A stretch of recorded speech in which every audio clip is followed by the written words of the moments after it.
افغان کډوالو نریندرا مودي ته پټکی ور په سر کړ.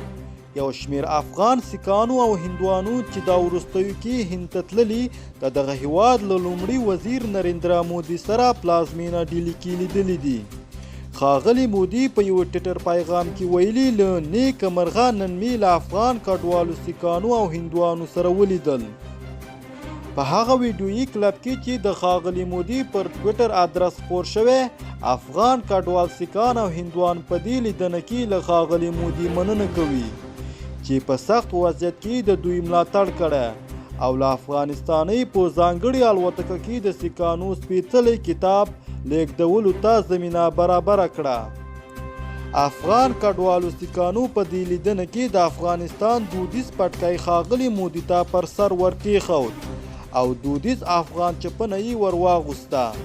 ښاغلي مودي له افغان کډوالو مننه وکړه او ویې ویل زه پوهیږم چې دا ډول درناوی کول په افغانستان کې څومره اهمیت لري. تاسې ماته درناوی را په برخه کړ. هلته هندوان هم دا په خورا ویاړ سره اغوندي دا د افغانانو پیژندګلوي ده. ښاغلي مودي افغان سیکانو او هندوانو ته ویل د دوی باید په هند کې ځان میلمانه ونه بولي ځکه په وینایي هندي خپل کور ده او د هند هر وګړی دوی ته په زړه کې مینه او درناوی لري.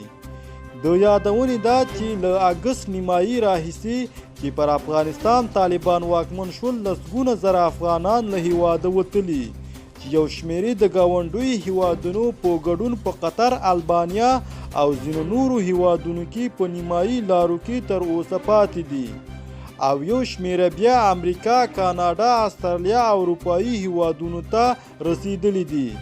له افغانستانه په وروستیو کې یو شمېر افغان سیکان او هندوان هم هندوستان او ځینو نورو هیوادونو ته کډوال شوي دي.